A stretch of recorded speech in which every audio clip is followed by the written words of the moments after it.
लोकशाही माहिती सर, सर्वच लक्ष 29 तारखेकडे लागलेलं आहे. देवेंद्र फडणवीस पुन्हा उपोषण सुरू करणार आहे. कशी तयारी असणार आहे? आज बैठकीत काय करणार?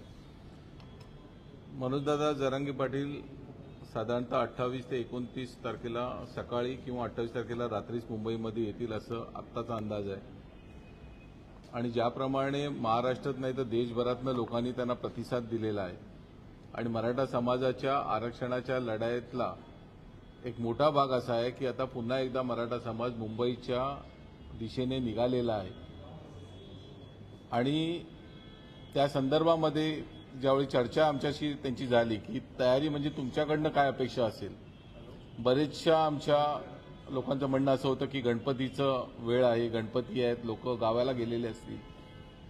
परंतु एवढा मोठा समाज ज्यावेळी आपल्या मागण्यांसाठी येतोय त्यावेळी जे सणाला जातात त्यांना कुणालाही आम्ही सांगत नाहीत, अडवत नाही आहोत. परंतु जे मुंबईमध्ये असतील ते मुंबईच्या आजूबाजूच्या भागामध्ये असतील त्यांनी मात्र नक्की तिथे आमची साथ द्यावी. महाराष्ट्रातून लाखोंच्या संख्येमध्ये मराठा समाज येणार आहे. त्यामुळे वेगवेगळ्या उपाययोजना जेवढ्या आम्ही करू शकतो तेवढ्या करण्याचं आमचा मानस आहे. पाण्याची त्याच्यामध्ये जी लागणारी जी कमतरता असेल ती कुठेतरी भासली नाही पाहिजे, त्यासाठी आमचे प्रयत्न चालू आहे. त्यासाठी म्युनिसिपल कॉर्पोरेशनशी देखील आमचं बोलणं झालेलं आहे. गाड्या पार्किंगसाठी बीपीटीमधली जी जागा, जशी आपण 9 ऑगस्ट 2017 रोजी जेव्हा एक मोठा विराट मोर्चा मराठा समाजाचा आला होता त्यावेळी देखील आपण जी वाहनतळ जे होतं ते आपण मुंबई पोर्ट ट्रस्टमध्ये केलं होतं.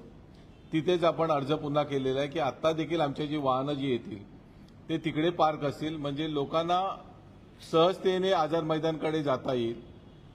अजून एक आम्ही लोकांना त्या संदर्भामध्ये सांगतोय की तुमच्या ज्या गाड्या असतील आणि जर मुंबईमध्ये जर मोठं ट्रॅफिक जाम होत असेल